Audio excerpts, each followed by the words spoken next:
ఈరోజు మరి కాన్ఫరెన్స్ లో ఉన్నటువంటి దైవ సేవకులు మేమందరం కూడా కలిసి మీ సందేశం వినడానికి, అమూల్యమైనటువంటి మీ మాటలు వినడానికి మేమందరం కూడా కాన్ఫరెన్స్ లో వేచి ఉన్నాం. ప్రభువా, మీరు దీవించండి నాయన, మీరు మాతో మాట్లాడండి ప్రభువా.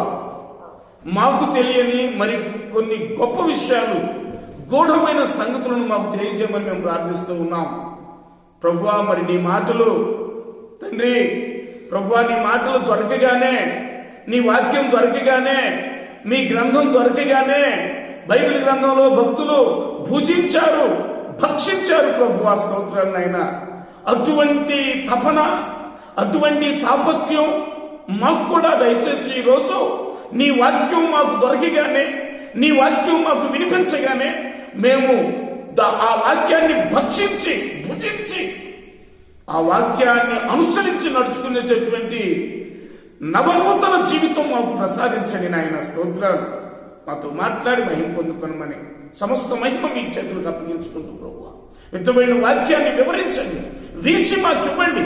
ఎమ్మాయి గ్రామంలో ఏ విధంగా అయితే ప్రభువా ఆ ఇద్దరు శిష్యులకు రొట్టె విరిచి ఇవ్వగానే వారి కన్నులు తెరవబడినట్లు, వారు నిన్ను చూడడానికి, నిన్ను గుర్తించడానికి వారికి జ్ఞానమునిచ్చినట్లు, ఈ రోజు ఈ వాక్యాన్ని విరిచి మాకందరికీ ఇచ్చి మా కన్నులు తెరవబడినట్లు, మేము కూడా నిన్ను గుర్తించినట్లు మాతో మాట్లాడి మహిమ పొందుకొనమని, మహిమ పొందుకొని దీవించి ఆశీర్వదించుమని యేసు నామములో ప్రార్థిస్తూ ఉన్నాము తండ్రి. ఆమేన్. మంచిదండి. ఈ సమయంలో మరి వాక్యాన్ని మనం చదువుకుంటున్నాం. యోనా గ్రంథం 1వ అధ్యాయం మరి 8వ వచనంలో వాక్యం చదువుకుంటున్నాం. ఇక్కడ ఈ పరిస్థితి మనందరికీ తెలుసు. ఇక్కడ ఉన్నటువంటి సిచ్యువేషను, ఇక్కడ ఉన్నటువంటి సందర్భం మనందరికీ, దైవ సేవకులకు కానీ, విశ్వాసులకు కానీ, చిన్నలకైనా పెద్దలకైనా అందరికీ తెలిసినటువంటి సందేశం, తెలిసినటువంటి సందర్భమే ఇది. అయితే ఆ సందర్భంలో ప్రవక్త, గొప్ప ప్రవక్త, చూడండి, ఆయన ఏంటంటే ఆయన ఎంత గొప్ప ప్రవక్త అంటే చూడండి, అక్కడ చెప్తాడు ఆయన, నువ్వు ఎవరవయ్యా అన్నప్పుడు యోనా చెప్తాడనమాట వారికి. ఏమని చెప్తాడంటే 9వ వచనంలో చెబుతాడు, నేను హెబ్రీయుడను, సముద్రమునకును భూమికిని సృష్టికర్త అయి ఆకాశమందుండు దేవుడై ఉన్న యెహోవా యందు నేను భయభక్తులు గలవాడనై ఉన్నాను. ఆకాశానికి, సముద్రానికి, భూమికి దేవుడై ఉన్నటువంటి యెహోవా దేవునికి ఒక గొప్ప భయభక్తులు కలిగినటువంటి భక్తుడు, లేక మనం అనుకుంటాం ఒక గొప్ప ప్రవక్త అని. ప్రవక్త, దైవజనుడు, దేవునికి ఇష్టడైనటువంటి వ్యక్తి, దేవుని ద్వారా పిలువబడినటువంటి వ్యక్తి, ఏర్పరచబడినటువంటి వ్యక్తి. దేవుడు తన సేవ కొరకు, తన సువార్త, తన సందేశాన్ని ప్రకటించడానికి నశించిపోతున్నటువంటి నీనెవే పట్టణ ప్రజలకు ఓ సువార్తను ప్రకటించి అతని ద్వారా ఆ పట్టణాన్ని రక్షించాలని దేవుడు యోనాను ఎన్నుకున్నాడు, ఏర్పాటు చేసుకున్నాడు. ఒక గొప్ప ప్రవక్తగా పేరు పెట్టి పిలుచుకున్నాడు. రా యోనా, నువ్వు వెళ్ళి సువార్త ప్రకటించాలి, ఆ పట్టణాన్ని రక్షించాలి అని యోనాతో దేవుడు మాట్లాడి ఓ ప్రవక్తగా ఏర్పాటు చేసుకుని ఆ సేవ కొరకు సువార్త ప్రకటించడానికి ఏర్పాటు చేసుకుని పంపిస్తా ఉన్నాడు. గొప్ప దేవుని, మహాదేవుని ప్రవక్త అతను యోనా. అయితే వీళ్ళంటారు, అక్కడ ఉన్నటువంటి ఆ ఓడ నడిపేటటువంటి వారు అంటారు, నువ్వెవరివి? చూడండి, 8వ వాక్యం చూడండి. వారు అతన్ని చూచి, ఎవరిని బట్టి ఈ కీడు మాకు సంభవించెను? నీ వ్యాపారం ఏంటో, నువ్వెక్కడి నుండి వచ్చితివో, నీ దేశమేదో, నీ జనమేదో, ఈ సంగతి అంతా మాకు తెలియజేయి. అసలు నువ్వెవరో, నువ్వెక్కడి నుండి వస్తున్నావు, ఎక్కడి నుండి వచ్చావు అసలు నువ్వు, నీ జనమేది, నీ ప్రజలెవరు, నీ దేశమేది, ఏమంటే అడుగుతున్నారు. అసలు అడగాల్సినంత అవసరం ఏంటి? అతను గొప్ప ప్రవక్త. అసలు ప్రవక్త ఎలా ఉంటారండి? అసలు దాదాపు దేవుని చేత ఏర్పరచబడినటువంటి ప్రవక్త, ఏర్పరచబడినటువంటి దైవ సేవకుడు, అతని కళలు, అతని యొక్క ఉద్దేశాలు, అతని యొక్క డ్రెస్సింగ్ కానీ, అతని యొక్క నీట్నెస్, అతని యొక్క మాటలు, అతని యొక్క తలంపులు, అతని యొక్క నడవడిక ఎలా ఉంటుందంటే ప్రత్యేకంగా ఉంటుంది కదా. వెంటనే గుర్తిస్తారు మనల్ని, అవునా కాదా? వెంటనే గుర్తుపడతారు. అసలు ఇతడు ఎవరయ్యా? పాస్టర్ గారు అని గుర్తుపడతారు. అన్ని జనులు గుర్తుపడతారు మనల్ని. ఈరోజు నేను చాలా సార్లు నా అనుభవంలో చాలా మార్లు, ఎన్నో మార్లు నేను బస్సుల్లో వెళ్తున్నా కానీ, లారీలో వెళ్తున్నా కానీ, ఇంకా ఆయా ప్రాంతాల్లో నడిచి వెళ్తున్నప్పటికీ కూడా, వేరు వారితో నేను మాట్లాడినప్పటికీ కూడా వారు నన్ను, నా మాటలు విని కొంతసేపటి తర్వాత నీవు పాస్టర్ గారిగా అని అడిగిన సందర్భాలు 1-2 కాదు, ఎన్నో మార్లు ఎంతో మంది అడిగారు నన్ను. కారణం ఏంటంటే మాట్లాడే మాటల తీరు, ప్రవర్తన, నడవడిక, అన్ని విషయాల్లో వారు గమనించి, వారు పరిశీలన చేసి ఒక తీర్మానానికి వచ్చి మనల్ని గుర్తుపడతారు. వాళ్ళు హల్లెలూయా, మనల్ని గుర్తుపడతారండి. వాళ్ళు అడిగారండి, నన్నే కాదులే, నేనేం గొప్పేం కాదు, మిమ్మల్ని కూడా అడిగి ఉంటారు చాలా మంది. నేనేం గొప్పేం కాదండి, నేను నా గొప్పలు చెప్పుకోవట్లేదండి దయచేసి. మిమ్మల్ని కూడా చాలా మంది అడిగి ఉంటారు, ఏమమ్మా నువ్వు పాస్టర్వా? ఏమండి మీరు పాస్టర్ గారా? ఏమండి మీరు క్రైస్తవులా? ఏమండి మీరు ప్రార్థనకి వెళ్తారా? ఓహో ఏమండి మీరు ప్రభువుని నమ్ముకున్నారా? మందిరానికి వెళ్తారా? అని చాలా మార్లు ఎంతో మంది, ఎన్నోసార్లు మిమ్మల్ని, నన్ను ఎంతో మంది అడిగారు.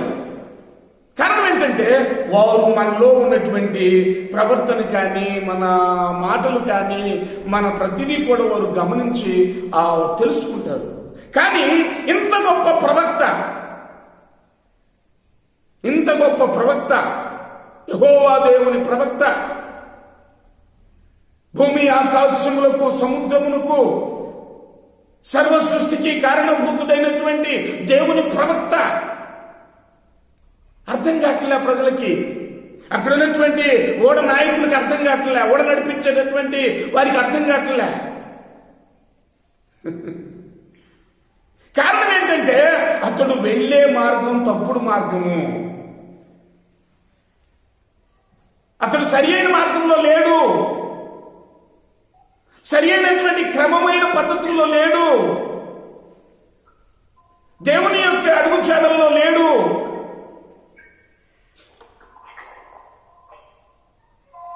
దేవుని యొక్క ప్రణాళికలో లేడు, దేవుని యొక్క ఏర్పాటులో లేడతను. దేవుడు చెప్పినటువంటి పని చేయడం లేదు అతను. దొంగలాగా తప్పించుకొని వెళ్తున్నాడు.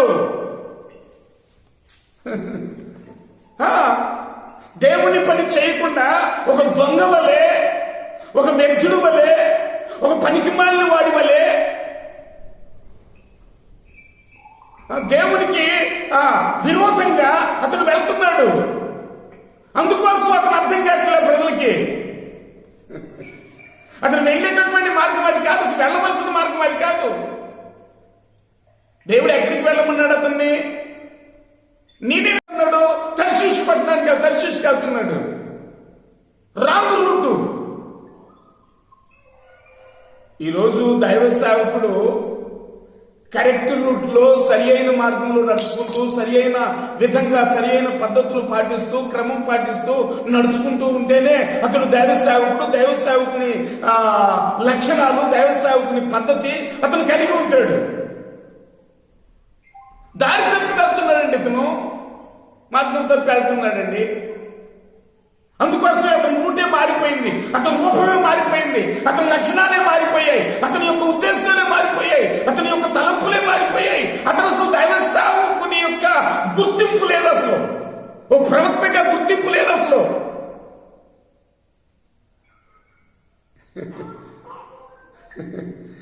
ఈరోజు ఆ రోజుల్లో యోనాలే కానీ ఈ రోజుల్లో కూడా ఉన్నారండి కొంతమంది ఆ కోవకు చెందినటువంటి వారు, ఆ యొక్క ఆ తరగతికి చెందినటువంటి వారు. యోనా యొక్క ఆ జీవితంలో ఆ పరిస్థితుల్లో ఆ ఉన్నటువంటి ఆ తరగతికి చెందిన వారు ఇప్పుడు కూడా ప్రపంచంలో లేకపోలేదు. ప్రపంచం దాకేందుకు, దేశం దాకేందుకు, రాష్ట్రం దాకేందుకు, జిల్లాలో కూడా ఉందండి, మండలంలోనే కనపడుతుంది.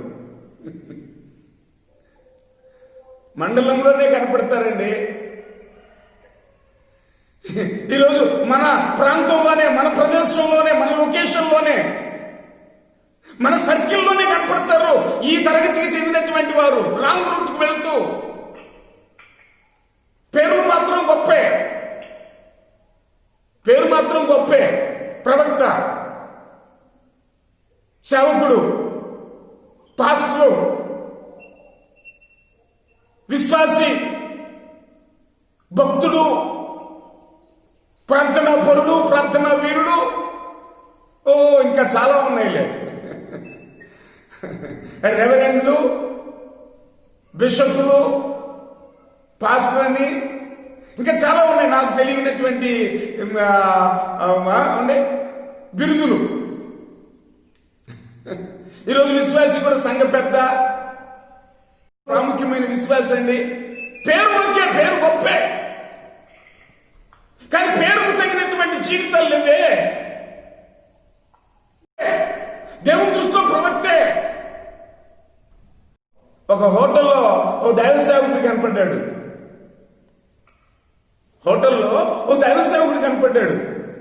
హోటల్ వ్యక్తి నాకు బాగా తెలిసినటువంటి వ్యక్తి. అతను మంచి సుపరిచితులు అనమాట, హోటల్ ఓనరు. హలో సార్ అని చెప్పి ఓనర్ దగ్గరికి వెళ్ళా. కూర్చుని పాస్టర్ గారు అన్నారు. మేము కూర్చున్న 10-15 నిమిషాల తర్వాత మరొక సేవకుడు వచ్చాడు. ఈ హోటల్ ఓనర్ అన్నాడు, పాస్టర్ గారు సేవకుడు వస్తున్నాడండి, ఇంకో పాస్టర్ గారు వస్తున్నారండి, ఈరోజు చాలా సంతోషం, మనం అందరం కలవటం అన్నాడు. ఓకే, చాలా సంతోషం అండి, రానివ్వండి, మాట్లాడదాం, అందరం కలిసి మాట్లాడుకుందాం, ఎంతో 5-10 నిమిషాలు కలిసి వెళ్ళిపోదాం అని చెప్పన్నాను. నేను కూడా సంతోషించా, దైవ సేవకుడు వస్తున్నాడంటే. దగ్గరికి వచ్చి తర్వాత చూపించాడు, అందుకండి దైవ సేవకుడు వస్తున్నాడు దగ్గరికి అని. లేదండి, అసలు ఆ యొక్క డ్రెస్సు, ఒక దైవ సేవకుడికి ఉండవలసినటువంటి షర్ట్ కానీ, ఒక దైవ సేవకుడికి ఉండవలసినటువంటి ప్యాంట్ కానీ, ఒక దైవ సేవకుడికి ఉండవలసినటువంటి లక్షణాలు కానీ అతను నాకు కనపడలేదండి. మరలా ఇంట్లో హోటల్ ఓనర్ అంటున్నాడు, పాస్టర్ గారు వస్తున్నారు. పేరు పాస్టర్ గారే, కానీ లక్షణాలు కనపట్లే, అవతారం కనపట్లే. వచ్చాడు, సరే వచ్చి సరే ఏదైనా ప్రయాణంలో వెళ్ళాడేమోలే, ఏదో దాని మాట అంటే ఆ ఫీల్డ్ లో ఉన్నప్పుడు మనం ఏదో ప్రార్థనకు వస్తున్నప్పుడు, చర్చికి వస్తున్నప్పుడు వైట్ షర్టు, వైట్ ప్యాంటు, లేకపోతే వైట్ షర్టు, బ్లాక్ ప్యాంట్ ఇట్లా తీసుకుని చక్కగా వస్తాం కదా. ఇతను ఏదైనా ప్రయాణంలో వెళ్ళి వస్తున్నాడులే, okay right, okay sir, pastor గారు వందనాలు సార్ అన్నాను. వందనాలు సార్, మీరు ఎక్కడ సార్, పరిచర్య ఎక్కడ సార్, ఏ ఊర్లో అని చెప్పి అడిగా. అతను అంటాడు, ఏంటంట. నేను అడిగానండి, పాస్టర్ గారు వందనాలు సార్, ఎక్కడ సార్ మీ పరిచయం, ఎక్కడ సార్ మీ చర్చి, ఎక్కడ సార్, ఏ ఊరు సార్ అని చెప్పి అడిగా. అంతే. అతనంటాడు ఎదురుగా, ఏంటంట. నాకు భయం వేసిందండి, నాకు భయం వేసింది. ఒక దైవ సేవకుడు ఇచ్చే సమాధానం ఏనది, ఏంటంట.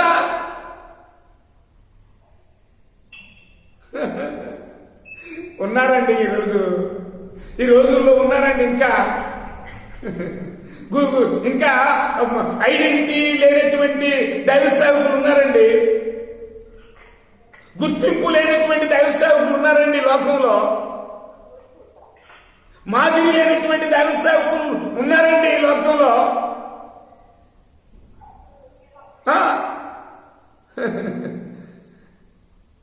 సేవకులు అని పేరే కానీ ఆ లక్షణాలు లేనటువంటి, ఆ ప్రవర్తన లేనటువంటి, ఆ గుణం లేనటువంటి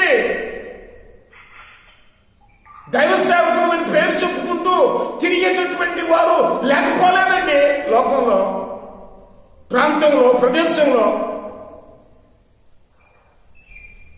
ఓ సహోదరి సహోదరుడా, నా ప్రియమైన సహోదరి సహోదరులరా, చేతులు జోడించి మనం చేసుకుంటూ ఉన్నాను.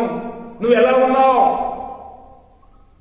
పేరుకు తగిన ఫలములకు తగినటువంటి క్రియలు, విశ్వాసికి తగినటువంటి క్రియలు మనం కలిగి ఉన్నామా? ఒకసారి ఆలోచన చేద్దాం.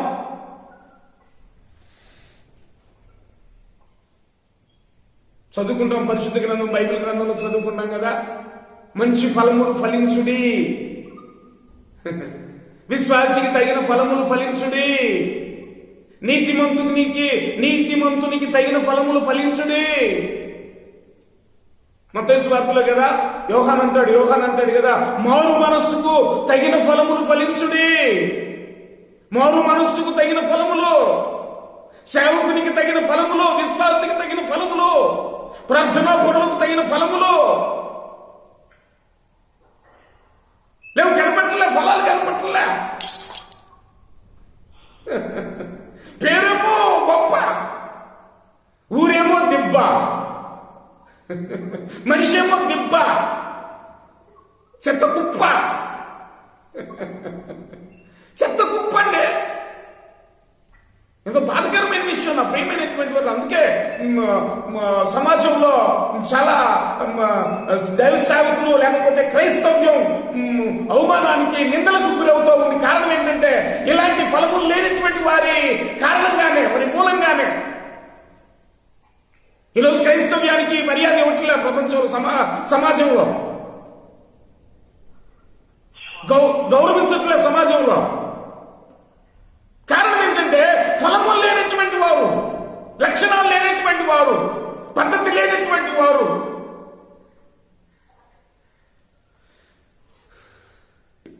గొప్ప దైవజనుడు, సముద్రానికి, భూమికి, ఆకాశానికి, సర్వ సృష్టికి కారణభూతుడైనటువంటి యెహోవా దేవుని ప్రవక్త. కానీ గుర్తులేడు, ఐడెంటిటీ లేదు. ఎక్కడికి వెళ్తున్నాడో, నువ్వెవరిని, నువ్వు ఎక్కడి నుంచి వచ్చావో, ఏంటి, ఎక్కడికి వెళ్తున్నావు, నీ జనమేది, నీ దేశమేది, అసలు నువ్వెవరివి అని అడుగుతున్నారు వాళ్ళు. సహోదరులరా, అడుగుతారు మనల్ని కూడా, ఆల్రెడీ అడుగుతూనే ఉన్నారు. మరి మన సమాధానం ఏంటి? మనం ఎలా ఉన్నాం? చాలా ప్రాముఖ్యమైనటువంటి విషయం అండి. ఈ అంత్య దినాలలో, ఈ ఆఖరి దినాల్లో, ఈ యుగ సమాప్తిలో, ఈ కష్ట దినాల్లో, ఈ కరువు దినాల్లో, ఈ లాక్డౌన్ దినాల్లో మనం ఎలా ఉన్నాం? ఏ మార్గంలో వెళ్తున్నాం? మార్గం ఏది? మనం వెళ్ళవలసిన మార్గమేనది, నడవలసిన మార్గమేనది, అసలు మన మార్గమేనది, మనకు దేవుడు అప్పగించిన మార్గమేనా? దేవుడు అప్పగించిన పనేనా అది? దేవుడు అప్పగించిన జీవితమేనా అది? నో. ఎక్కడికి వెళ్తున్నావో, ఏం చదువుకుందాం? సంఖ్యాకాండంలో నుండి 22వ అధ్యాయం 32వ వచనం కూడా ఒకసారి జ్ఞాపకం చేసుకుందాం. సంఖ్యాకాండం 22:32.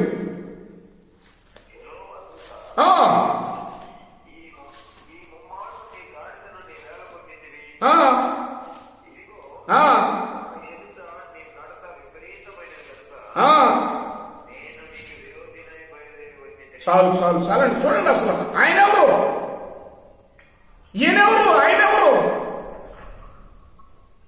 ప్రవక్తలే కదా, గొప్ప పేరు కలిగినటువంటి ప్రవక్తలే కదా, పేరు ప్రతిష్టలు కలిగిన ప్రవక్తలే కదండి. మంచి సర్టిఫైడ్ అయినటువంటి ప్రవక్తలే కదా, మంచి పేరు కలిగినటువంటి ప్రవక్తలే కదా, ఏర్పరచబడినటువంటి ప్రవక్తలే కదా. చూడండి, అసలు ఆ దూత ఎవరిని మాట్లాడుతూ ఉన్నాడు అక్కడ?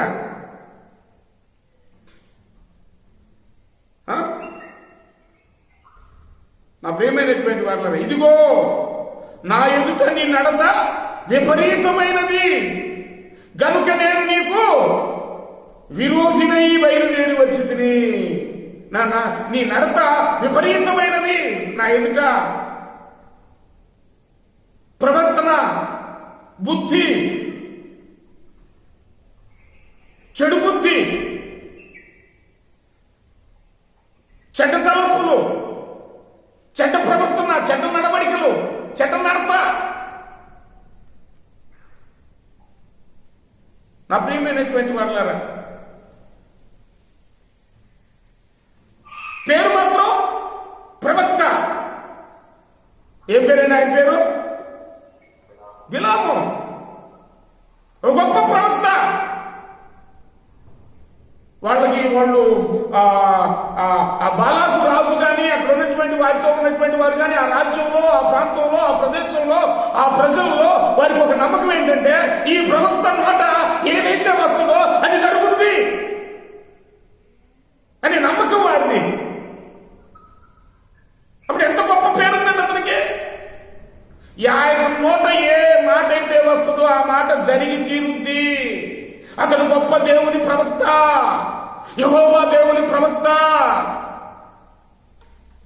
సజీవుడైనటువంటి సృష్టికర్త అయినటువంటి దేవుని ప్రవక్త.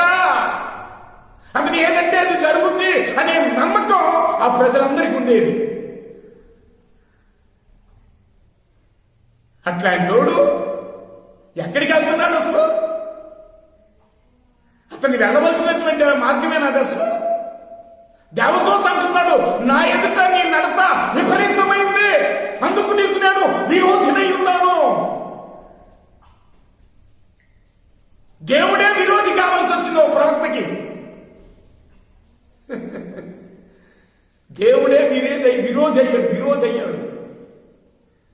ఎందుకంటే అతని ప్రవర్తన లాంటిది, అతని క్రియ లాంటిది, ఆ బిలాము ప్రవక్త యొక్క బుద్ధి. కొంతమంది అంటారు కదా బుద్ధి, అవునండి, గాడిద బుద్ధి అని, కుక్క బుద్ధి అని, నక్క బుద్ధి అని, ఏమంటే అనేక రకాలైనటువంటి బుద్ధులను బట్టి వర్ణిస్తూ ఉంటారు కొంతమంది. వర్ణనాతీతం. ప్రవర్తనను బట్టి వర్ణన, ప్రవర్తనను బట్టి బిరుదులు, ప్రవర్తనలు క్రియలను బట్టి నిక్ నేమ్స్ అంటారా, బిరుదులు. ఆ బుద్ధి, ఈ బుద్ధి అని. గాడిద బుద్ధి అయినా బాగుంది కానీ ఈ మనిషి బుద్ధి అసలు చెడిపోయిందే.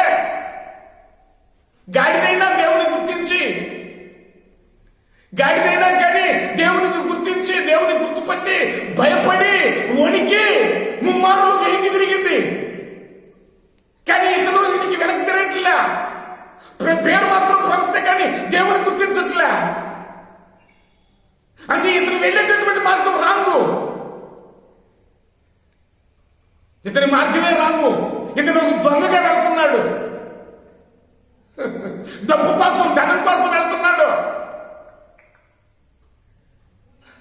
రాంగు రూట్లో వెళ్తున్నాడు. అందుకోసమే నడత విపరీతమైంది, నేను నీకు విరోధనై ఉన్నానని చెప్పి దేవదూత పలుకుతూ ఉన్నాడు. ఎంత గొప్ప పేరండి. రాజైనటువంటి బాలాకు దగ్గరకు వచ్చి, అయ్యా నమస్కారం అండి ప్రవక్త గారు, దైవజనుడా నమస్కారం, వందనాలు. నువ్వు ఒక్కసారి వచ్చి ఇదిగో ఈ ప్రకారంగా నువ్వు మాట్లాడితే నీ నోట మాట, ఏ మాట వస్తే ఆ మాట జరుగుతుందని నాకు నమ్మకం ఉంది. నువ్వు ఒక్కసారి వచ్చి అబ్బా ఇశ్రాయేలు ప్రజలను శపించు, దూషించు, నీకెంత డబ్బు కావాలో అడుగు, ఎంత ధనం కావాలో అడుగు. గమనించండి నా ప్రియమైన బిలాము ఆ బాలాకు మాటల్లో పడి ధనాపేక్ష కలిగినటువంటి వాడై దేవుని మాటను ధిక్కరించి దేవుని మార్గాన్ని విడిచి ధనం కోసం వేరొక మార్గంలో వెళ్తా ఉన్నాడు, వేరొక నడతలో వెళ్తా ఉన్నాడు, వేరొక ఆలోచనతో వెళ్తా ఉన్నాడు. దేవుడు అతనికి విరోధి అయ్యాడు. ఒక్కసారి ఆలోచన చేద్దాం నా ప్రియమైనటువంటి వారలారా. ఈ సమయంలో నీ నడత ఎలా ఉంది? నీ ప్రవర్తన ఎలా ఉంది? నీ క్రియలు ఎలా ఉన్నాయి? నీ పేరు ప్రతిష్టలు ఎలా ఉన్నాయి? సమాజంలో నీ పేరు ఎలా ఉంది? నిన్ను గూర్చి ఏమనుకుంటున్నారు? అసలు నువ్వెలా ఉన్నావు? నువ్వు నడిచే మార్గం ఎలా ఉంది? నువ్వు చేసే సేవ ఎలా ఉంది? నీ పరిచర్య ఎలా ఉంది? నీ ప్రార్థనా జీవితం ఎలా ఉంది? నీ సంఘం ఎలా ఉంది? నువ్వెలా ఉన్నావు అసలు? ఓ ప్రవక్తగానే ఉన్నావా? ఒక భక్తుడుగానే ఉన్నావా? ఓ భక్తురాలుగానే ఉన్నావా? ఓ దైవ సేవకురాలుగానే ఉన్నావా? ఉంటే ఆ మార్గం ఏంటి? ఉంటే ఆ నడత ఏంటి? ఉంటే ఆ ప్రవర్తన ఏంటి? ఉంటే ఆ క్రియలేంటి? ఉంటే ఆ నోటి మాటలేంటి? ఆ చెడు మాటలు, ఆ బూతులు, ఆ సరస్వత్తులు, ఆ సీరియళ్ళు, ఆ సినిమాలు ఏంటి ఏంటి ఏంటి? పరిశీలన చేసుకుని జీవితాన్ని నువ్వే నా ప్రియమైనటువంటి వాళ్ళ పరిశీలన చేసుకో. ఎలా ఉన్నాం? మనం వెళ్లే మార్గం కరెక్టేనా? ఆయన అంటాడు, భక్తుడైనటువంటి యోబు అన్నాడు ఆ మాటను పాటగా రాశాడు అయ్యగారు. ఆంధ్రప్రదేశ్ రాష్ట్రానికి మంచి గుర్తింపు కలిగినటువంటి దైవజనులు హోసన్న గారు, ఏసన్న గారు మా మమ్మకి పాట రాశాడు. నేను వెళ్ళే మార్గము నా యేసుకే తెలియును. అవును, మనం వెళ్లే మార్గాలేంటి? యోబు నడిచినటువంటి మార్గం దేవునికి తెలుసు. ఎంత నష్టం వచ్చినా, ఎంత కష్టం వచ్చినా, ఎన్ని సమస్యలు వచ్చినా, ఎన్ని శోధనలు వచ్చినా దేవుని విడిచిపెట్టలేదు, దేవుని దూషించలేదు, దేవునికి విరోధంగా ప్రవర్తించలేదు. గాడులు చచ్చిపోయాయని, గుర్రాలు చచ్చిపోయాయని, గేదెలు చచ్చిపోయాయని, ఎద్దులు చచ్చిపోయాయని, పిల్లలు చచ్చిపోయారని ఎక్కడెక్కడికో వెళ్ళి చేతులు చూపించలే, మంత్రాలు తంత్రాలు కట్టుకోలే.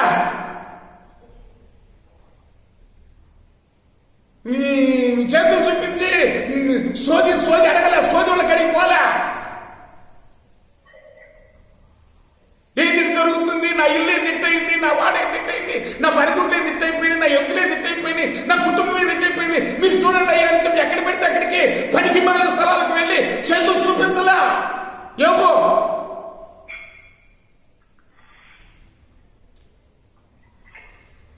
ఏంటండి మరి అంత భయంకరమైనటువంటి పరిస్థితులు? ఎక్కడెక్కడికి వెళ్తున్నారు అసలు? ఓ విశ్వాసమై ఉండి, ఒక ప్రార్థనాపరుడు అయి ఉండి, ఒక దైవ సేవకుడు అయి ఉండి ఎక్కడికి వెళ్తున్నావు అసలు? పరిశీలన చేద్దాం ప్రియమైన సహోదరి సహోదరులరా. నేను ఒక్కరిని ఉద్దేశించి మాట్లాడలేదండి. ప్రపంచంలో ఉన్న ప్రతి మానవుని గురించి మాట్లాడుతూ ఉన్నానంతే. ప్రతి వ్యక్తి గురించి మాట్లాడుతూ ఉన్నాను, ప్రతి వ్యక్తిని ఉద్దేశించి మాట్లాడుతున్నాను. ఒక్కరి గురించి నేను మాట్లాడలేదండి. నాకు అవసరం లేదు, ఒక్కరి గురించి మాట్లాడే అవసరం లేదు. దేవుడు నాకు సర్వలోకములకు వెళ్లి సర్వ సృష్టికి సువార్త ప్రకటించమని నాకు అధికారం ఇచ్చాడు. సర్వ సృష్టికి నేను ఉన్నది ఉన్నట్లుగా క్షుణ్ణంగా నేను ప్రకటించేటటువంటి విధానంలో, పద్ధతిలో ఉన్నాను. ఒక్కరిని ఉద్దేశించి నేను ఎప్పటికీ మాట్లాడను. ప్రపంచ మానవాళి గురించి నేను మాట్లాడను. అందరినీ ఉద్దేశించి నేను మాట్లాడతాను. వారిలో నేను కూడా ఉన్నా. నా మాటలు వింటున్నటువంటి వారందరిలో కూడా నేను ఉన్నా. నా కుటుంబం ఉంది, నా సంఘం ఉంది, నా సంఘం ఉందండి. నా సంఘంలోనే నేను నివాసం చేస్తే జీవిస్తూ ఉన్నారు. వారి మధ్యలోనే నివాసం చేసిన, వారి మధ్యలోనే నివసిస్తూ ఉన్నా. ఎలా ఉన్నాం?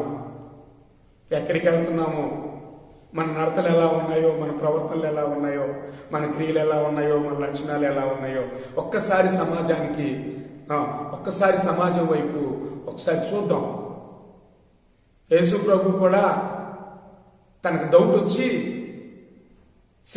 తన సేవలో యేసు ప్రభు సేవలో తనకు ఒక డౌట్ వచ్చి శిష్యుల్ని పిలిచి అడిగాడు, ఏంటయ్యా శిష్యులారా, ఈ సమాజము నన్ను గురించి ఏమనుకుంటున్నారు? ఓ ప్రశ్న. ఈ సమాజము నన్ను గురించి ఏమనుకుంటున్నారు ఈ ప్రజలు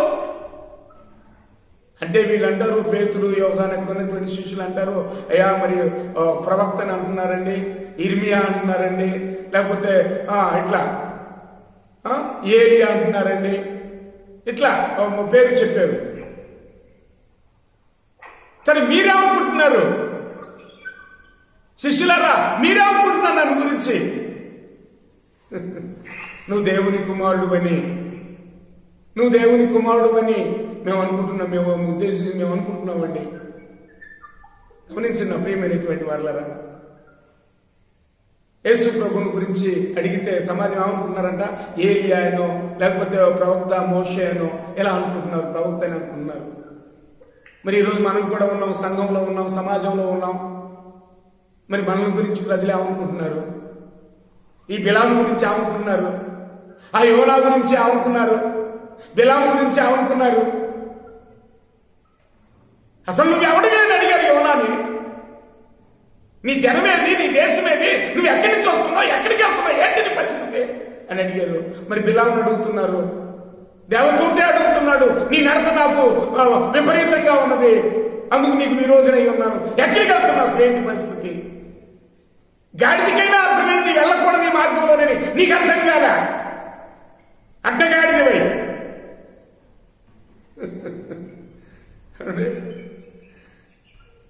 గాడిదల్లో కూడా కొన్ని రకాలు ఉన్నాయండి.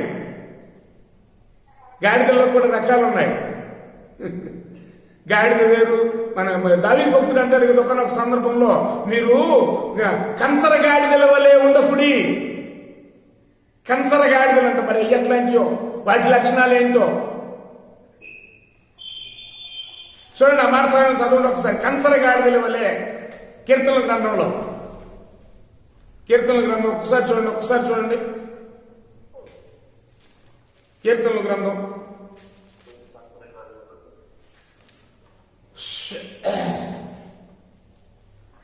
చూడండి సార్, 32వ అధ్యాయం 9వ వచనం. 32:9 కీర్తనల గ్రంథం.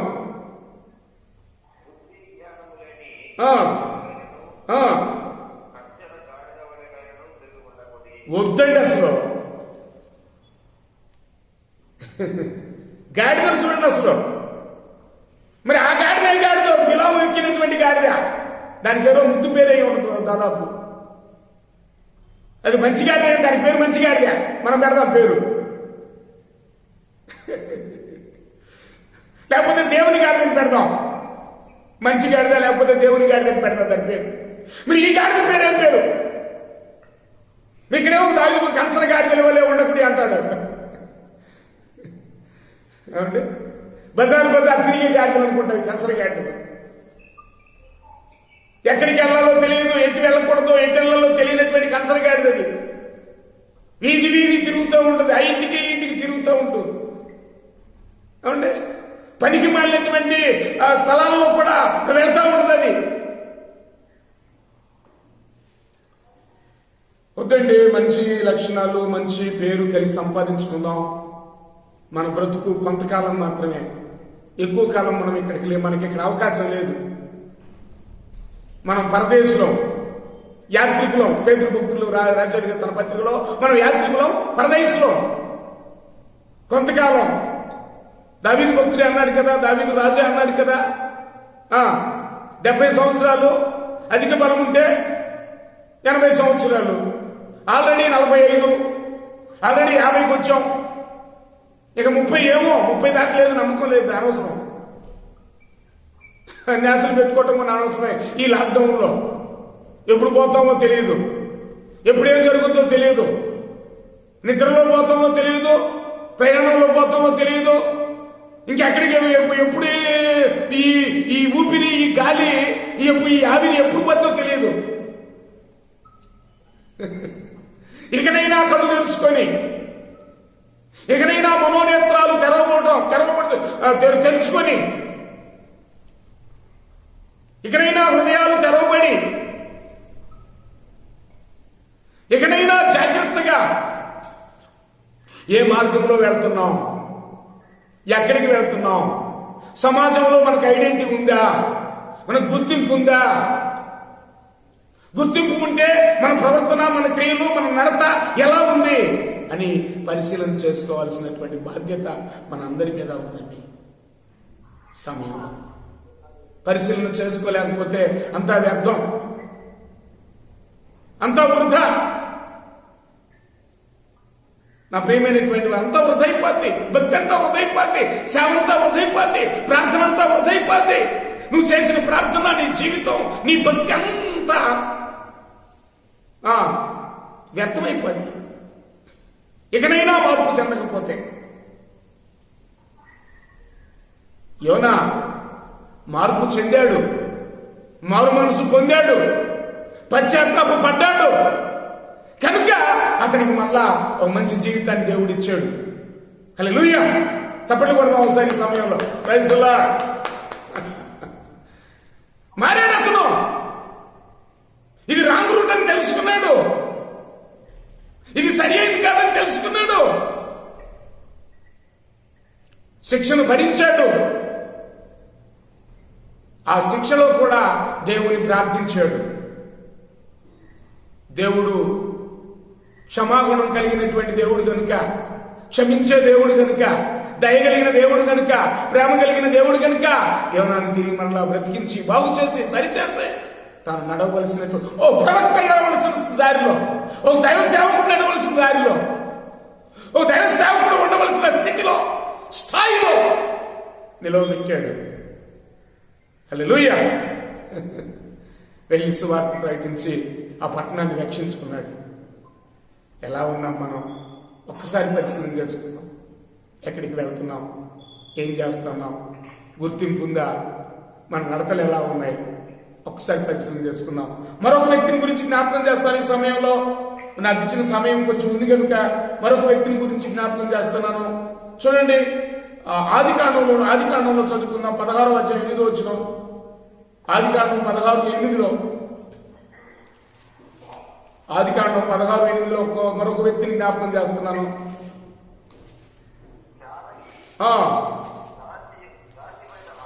హాగరు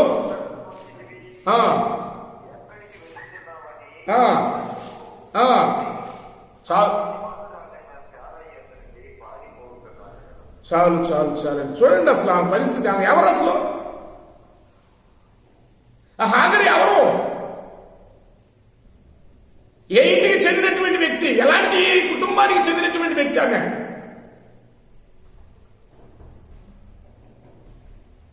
ఓ మంచి భక్తుడు,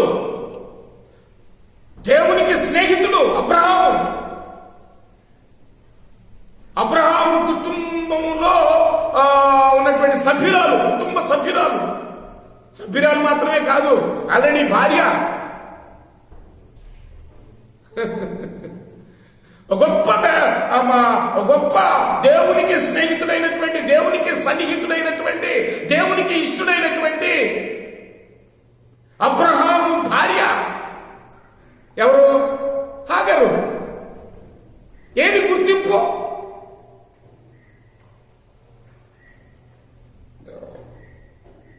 మంచి భక్తురాలు, మంచి భక్తుల కుటుంబంలో ఉన్నటువంటి సభ్యురాలు. ఎక్కడికి వెళ్ళాలి అసలు? ఎటు వెళ్ళాలి అసలు? ఆమె వెళ్ళే మార్గం సరైనటువంటి మార్గమేనా? అరణ్య మార్గంలో వెళ్ళాలనా? అసలు ఉండాల్సింది ఎక్కడ? నువ్వు జీవించాల్సింది ఎక్కడ అసలు? భక్తుడు అబ్రహాము కుటుంబంలో, అబ్రహాము ఇంటికి సభ్యురాలైనటువంటి, అబ్రహాము భార్య అయినటువంటి నువ్వు ఎలా ఉండాలి అసలు? నీ ప్రవర్తన ఎలా ఉండాలి? నీ క్రియలు ఎలా ఉండాలి? నువ్వు ఎక్కడ నిలవబడాలి అసలు?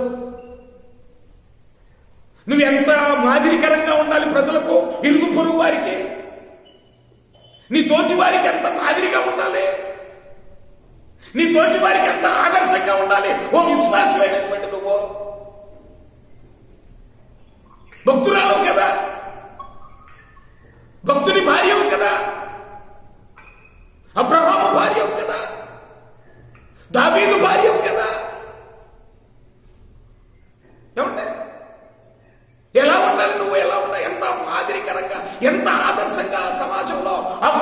గ్రామంలో కానీ, ఆ పల్లెలో కానీ, ఆ పట్టణంలో కానీ, ఆ సంఘంలో కానీ, ఆ ఇరుగు పొరుగు వారికి ఎంత ఆదర్శవంతమైనటువంటి రీతిగా ఉండాలి.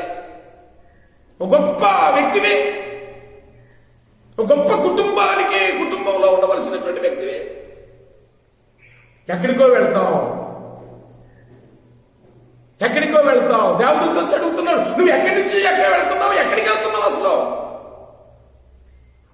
దాస్యమైన హాగరు, సెరాయి దాస్యమైన హాగరు, ఎక్కడి నుంచి వస్తున్నావు? ఎక్కడికి వెళ్తున్నావు? అసలు నీ మార్గం ఇదేనా? నువ్వు వెళ్లాల్సిన మార్గమేనా? నువ్వు నడవాల్సిన మార్గమేనా?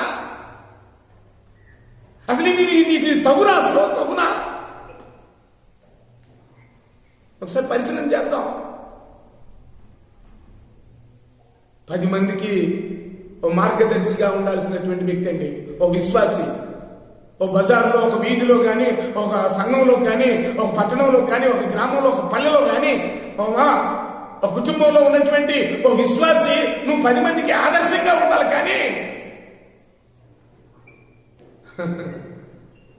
వ్యర్థమైనటువంటి ప్రవర్తనలు కలిగి ఉండకూడదండి. ఆ 10 మంది చెడిపోయేటటువంటి రీతిగా నువ్వు ఉండకూడదు. చెడగొట్టేటటువంటి వ్యక్తిగా ఉండకూడదు. నువ్వు బాగు పెట్టేటటువంటి వ్యక్తిగా ఉండాలి, కానీ చెదరగొట్టేటటువంటి వ్యక్తిగా ఉండకూడదు. నిన్ను చూసి 10 మంది నేర్చుకుంటారు. మళ్ళా నువ్వు మంచి చేస్తే 10 మంది మంచి నేర్చుకుంటారు. నువ్వు చెడు చేస్తే 10 మంది చెడు నేర్చుకుంటారు కదా. నీ వలన 10 కుటుంబాలు చెడిపోతాయి.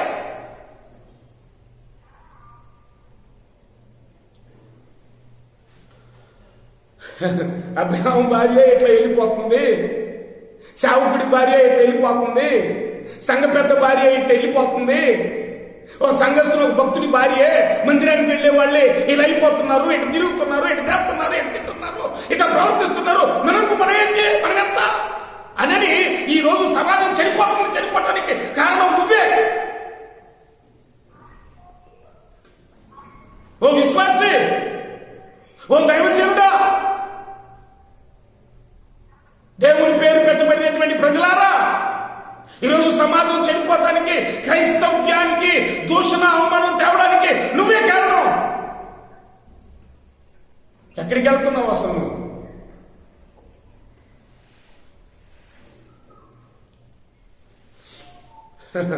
అనుకోవచ్చు, నన్ను ఎవరు చూడటం లేదులే, సమాజం నన్ను ఏమనుకుంటుందిలే అనుకోవచ్చు నువ్వు. కానీ దేవునికి కూడా కనపడవా?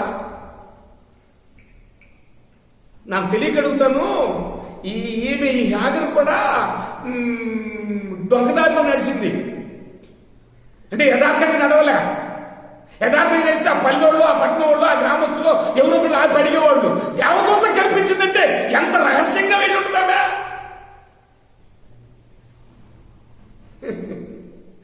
ఏమండి, ఎంత మఫ్టీలో వెళ్ళి ఉంటుందామే, ఎంత వేషం వేసుకుని వెళ్ళి ఉంటుందామే. ఒకసారి ఆలోచన చేద్దాం. ఎంత వేషం వేసుకుని దాకా అన్ని గ్రామాలు దాటి, అన్ని పల్లెలు దాటి, అన్ని పట్టణాలు దాటి వెళ్ళి అరణ్యానికి వెళ్ళిందంటే ఎంత మఫ్టీ, ఎంత వేషం, ఎంత మోసం.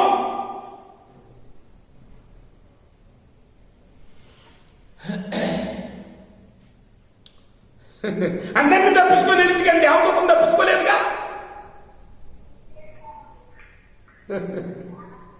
నీ గ్రామంలో నువ్వు తప్పించుకుంటావేమో కానీ, నీ రూపురుగు వరకు తప్పించుకుంటావేమో కానీ, నీ భర్తకు తెలియదేమో కానీ, నీ భార్యకు తెలియదేమో కానీ, నీ సంఘానికి తెలియదేమో కానీ, నీ దైవ సేవకులకు తెలియదేమో కానీ, నీ బంధుమిత్రులకు తెలియదేమో కానీ, నీ స్నేహితులకు తెలియదేమో కానీ, దేవునికి తెలియదా?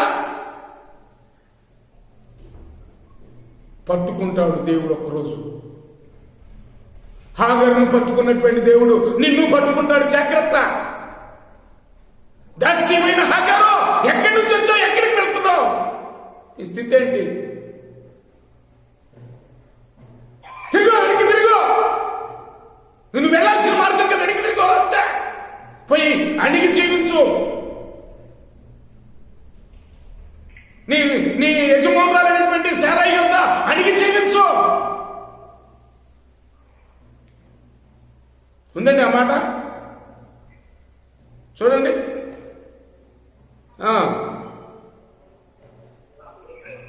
యెహోవా దూత నీ యజమానురాలు యొద్దకు తిరిగి వెళ్ళి ఆమె చేతి క్రింద అణిగి ఉండమని.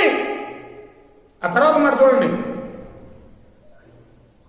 దానితో చెప్పాను.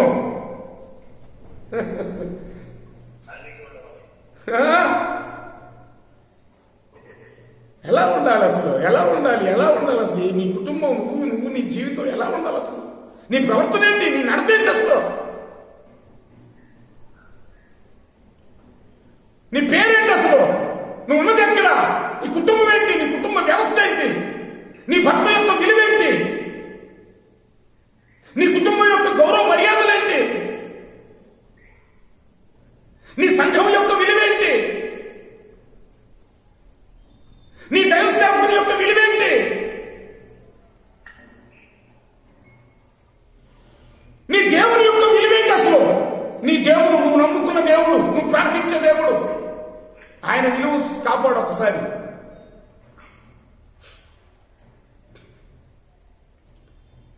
అణిగి ఉండాల్సిందేనండి, జాగ్రత్త. నీ ఇష్టానుసారంగా వెళితే సరిపోదండి అసలు. అది సమంజసం కాదు, అది సమం కాదు అసలు. అది సమం కాదు అసలు. పరిశీలన చేసుకుందాం. ఎక్కడికి వెళ్తున్నాం, ఏంటి, ఏ ప్రాంతం, మన పరిస్థితి ఏంటి, మనం ఉండాల్సింది ఎక్కడ, వెళుతుంది ఎక్కడికి, చెయ్యాల్సిందేంటి, చేస్తుందేంటి, తినాల్సిందేంటి, తింటుందేంటి, ఉండాల్సిందేంటి, ఉంటుంది ఎక్కడ, చెప్పాల్సిందేంటి, చెప్పేదేంటి, వినాల్సిందేంటి, వినేదేంటి?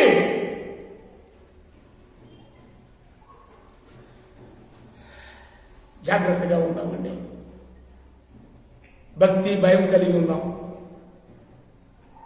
దేవుని అడుగుజాడల్లో నడుచుకుందాం. దేవుని పనిలో నమ్మకస్తులుగా ఉందాం. ఇంకో వ్యక్తిని జ్ఞాపకం చేస్తున్నాను. చివరి స్థానానికి వచ్చాం.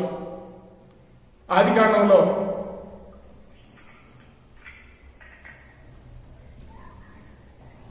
3వ అధ్యాయం 9వ వచనం.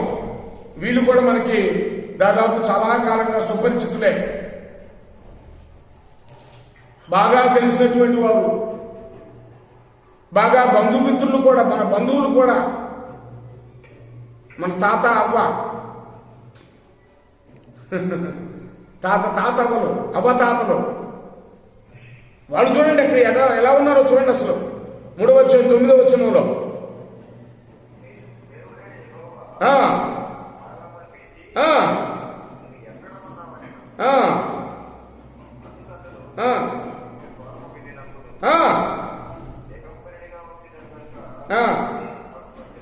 ఎందుకండి అసలు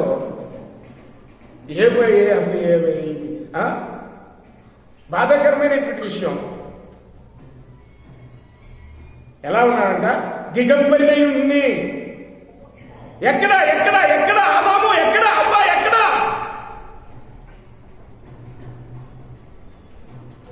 wear are you? Where are you ఆదాము? వేర్ ఆర్ యు అబ్బా? Where are you? ఎక్కడున్నావు? యోనా, వేర్ ఆర్ యు గోయింగ్? బిలాము, వేర్ ఆర్ యు గోయింగ్? ఓ హాగరు, వేర్ ఆర్ యు గోయింగ్? ఓ ఆదామా, ఓ హవ్వా, వేర్ ఆర్ యు? అతను అంటాడు, నేను దిగంబరినై ఉంటానంటాడు. ఎంత బాధకరమైన విషయం, ఎంత అసలు అంటే దిగంబరై ఉండాల్సిన పరిస్థితి ఏంటి అసలు? దేవుడు నీకు ఎంత విలువిచ్చాడు, ఎంత గౌరవం ఇచ్చాడు, ఎంత బలం ఇచ్చాడు. ప్రతి జంతువు కూడా, ఆ ఏదైనా తోటలో ఉన్న ప్రతి మృగం కూడా నీ ఎదుట సాగిలపడాల్సిందే, నిన్ను చూస్తే భయపడాల్సిందే, నీకు లోబడి జీవించాల్సిందే. ప్రతి మృగం, ప్రతి జంతువు, ప్రతి పక్షి, ప్రతిదీ కూడా ఆదాము అవ్వలకు భయపడి జీవించాల్సిందే. కూర్చోబట్టి కూర్చోవాలి, లేవమంటే లేవాలి. నా చిన్నప్పుడు స్కూల్లో మా టీచర్ గారు ఎప్పుడన్నా కొంచెం లేట్గా వస్తే, స్కూల్కి లేట్గా వస్తే, నేను 4, 5 తరగతుల్లో, లేకపోతే 2, 3 తరగతుల్లో, చిన్న వయసులో మా టీచర్ గారి పేరు రత్నాల టీచర్ అండి. మా టీచర్ గారి పేరు రత్నాల టీచర్ గారు. అరే నాయకు ఎట్లా ఎక్కడికి వెళ్ళారు ఇప్పటిదాకా? మేడం గారు కొంచెం లేట్ అయింది మేడం గారు, మా అమ్మగారు కొంచెం పనికి వెళ్ళి వచ్చేసరికి మరి భోజనం తయారు చేయలేదు, కొంచెం తిని వచ్చేసరికి లేట్ అయింది మేడం గారు. ఓకే, లేట్ అయితే అక్కడ వడకుచ్చి ఆ తర్వాత ఇంట్లో స్టాండ్ సిట్ స్టాండ్ సిట్ ఉంగి అంటే గమనించండి ఆ ప్రియమైనటువంటి వాళ్ళ గుంజుళ్ళు తీసాం, గుంజుళ్ళు తీసాం. 10 గుంజుళ్ళు అంటే 10 గుంజుళ్ళు తీసాం. 20 గుంజుళ్ళు తీయమంటే 20 గుంజుళ్ళు తీసాం. 20 సార్లు కూర్చొని లేమంటే 20 సార్లు కూర్చొని లేసాం. 20 నిమిషాలు పడకూర్చేయమంటే 20 నిమిషాలు పడకూర్చేసాం. ఎందుకంటే వాళ్ళ అధికారం. ఈరోజు ఆదాము అవలు కూడా దాదాపు అంత అధికారంతో ఉన్నారు అక్కడ ఏదేడు తోటలో. దేవుడు అంత అధికారం ఇచ్చాడు. ఎలాంటి మీరు అన్నారంటే ఎలాంటి ఈ తోటను ఏలుకోండి అన్నాడు. ఏలుకోండి అంటే పరిపాలన చేయండి. ఏదో సామెత ఒకటి ఉంది కదండి, రాజు తలుచుకుంటే దెబ్బలకి తక్కువ. రాజు తలుచుకుంటే ఏదైనా చేయగలడు, ఒక అధికారి తలుచుకుంటే ఏదైనా చేయగలడు. అదే ప్రకారంగా అధికారం కలిగినటువంటి ఆదాము హవ్వలు ఏదైనా చేయగలరు. ఆ తోటలో ఏ జంతువునైనా పట్టుకోగలరు, ఏ జంతువునైనా తినగలరు, ఏ జంతువునైనా కలిసి శిక్షించగలరు. అవి భయపడి పెద్ద పులి కూడా భయపడి పారిపోయేది, సింహం కూడా పారిపోయేది, మృగాలు కూడా పారిపోయేవి. అంత గొప్ప అధికారం ఉన్నటువంటి వారు ఇప్పుడు ఎక్కడున్నారంట? చెట్ల సాటున దాక్కున్నారు, దొంగల వల్ల దాక్కున్నారు, హంతకుల వల్ల దాక్కున్నారు, పనికి మళ్ళీ వారి వల్ల దాక్కున్నారు, చేతగాని వారి వల్ల దాక్కున్నారు. వాళ్ళు అంత అధికారం కలిగినటువంటి వారు. చివరికి అంటాడు ఆదాము, నేను దిగంబరిని ఉన్నాను అంటాడు. సిగ్గు లజ్జ ఉండాలి కదండి ఆ మాట అనడానికి. ఉన్నారు ఈ రోజులు కూడా ఆ విధంగా ఉన్నటువంటి వారు. దిగంబరులుగా జీవిస్తున్నారు కొంతమంది భక్తులు వారి పేరు పెట్టుకొని. నా ప్రియమైనటువంటి వాళ్ళరా, బీ కేర్ఫుల్. ఈ అంత్య దినాల్లో బీ కేర్ఫుల్. తగిన ఫలాలు ఫలించాలి, తగిన జీవితం కలిగి ఉండాలి. ఇది నా గురి, ఇది నాకు దైవ సేవకునిగా దేవుడు నాకు అప్పగించిన పనిలో నేనంత నమ్మకంగా ఉండాలంటే ఇది నా గురి, నా ధ్యేయం, నా పట్టుదల. ఇది నాలో ఊపిరినంత కాలం నేను ఇలాగనే ఉండాలన్న ఆశ. ఏదైతే నేను ప్రకటిస్తున్నానో అదే నేను చేయాలని ఆశ, ఏదైతే నేను చేస్తున్నానో అదే నేను ప్రకటించాలని నా కోరిక. తేడాగా ఉండకూడదు. పైన పటారం లోన్ ఒటారంగా ఉండకూడదు. ఒకే రీతిగా ఉండాలంటే.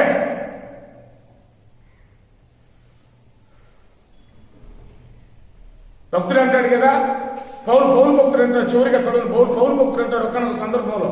పౌలు భక్తుడు అంటాడు 1 కొరింథీ పత్రిక 9వ అధ్యాయం 16వ వచనంలో. 1 కొరింథీ పత్రిక 9:16 ముగించేస్తున్నాను సార్. 9:16 1 కొరింథీ ఒక్కసారి చూడండి.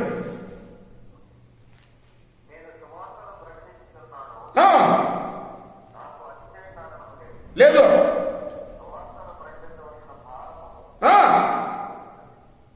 సువార్తను ప్రకటించవలసిన భారము నా మీద ఉంది. తర్వాత సార్, అయ్యో శ్రమ. చాలు సార్ అసలు నా సువార్తను ప్రకటించవలసినటువంటి భారము నా మీద ఉంది. నేను ప్రకటించకపోతే నాకు శ్రమ. నేను ప్రకటిస్తే దేవుడు నాకు జీతం ఇస్తాడంతే. కనుక నా ప్రియమైనటువంటి వాళ్ళారా, నాతోటి జతపని వాళ్ళారా, దైవ సేవకులారా, నాతోటి మరి సహోదరి సహోదరులారా, ప్రియమైన విశ్వాసులారా, భక్తులారా, భక్తురాండులారా, ప్రేమతో మనం చేసుకుని ప్రేమతో తెలియజేస్తా ఉన్నాను మీకు అందరికీ కూడా. శ్రేష్టమైనటువంటి జీవితాలు కలిగి ఉండాలి మనం, యథార్థత కలిగి ఉండాలి మనం. ఒకసారి పరిశీలన చేసుకోవాలి మనం. ఏదో అంటారు కదా, ఎవరి వీపు వారికి కానరాదంటారు. కానీ మన వీపు మనం తెలుసుకోవాలి, మన బ్యాక్గ్రౌండ్ ఏంటో మనం తెలుసుకోవాలి, మనం ఎలా ఉన్నామో తెలుసుకోవాలి, ఎక్కడికి వెళ్తున్నామో తెలుసు, ఏం చేస్తున్నామో తెలుసుకోవాలి. మన ప్రవర్తన ఏంటి, మన నడతలేంటి, మన క్రియలేంటి, మన ఆలోచనలు ఏంటి, మన తలంపులేంటి, మనం ఏం చెయ్యాలి, ఏం చేస్తున్నాం, ఎక్కడికి వెళ్ళాలి, ఎక్కడికి వెళ్తున్నాం. ఒకసారి పరిశీలన. నిలవబడు, నిల్చో, ఒకసారి ప్రశాంతంగా నిలవబడు, అటెండెన్స్ లో నిలవబడు.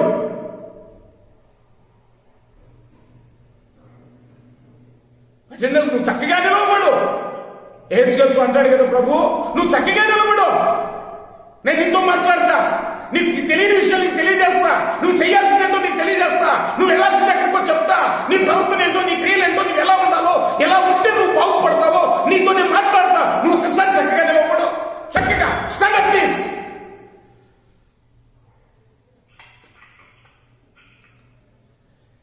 పాపం వాళ్ళు నష్టపోయారు, యోనా నష్టపోయారు, బిలాము నష్టపోయాడు, పాపం హాగారు అవమానానికి గురైపోయింది. పాపం ఆదాము కూడా పాపం శాపానికి గురై, ఆ శాపాలు ఇప్పటి వరకు కూడా మనం అనుభవిస్తూనే ఉన్నాం. ఇకనైనా మార్పు చెంది చక్కగా నిలవబడి, నువ్వైనా సరే నేనైనా సరే, ఓ సహోదరి సహోదరులారా, చిన్నలారా, పెద్దలారా, ప్రేమతో మనం చేస్తాం, చక్కగా నిలవబడు. ప్రభు నీతో మాట్లాడతాడు, ఇంకా మాట్లాడతాడు. ఇప్పటి వరకు మాట్లాడాడు ప్రభు, ఇంకా మాట్లాడతాడు రాబో కాలంలో.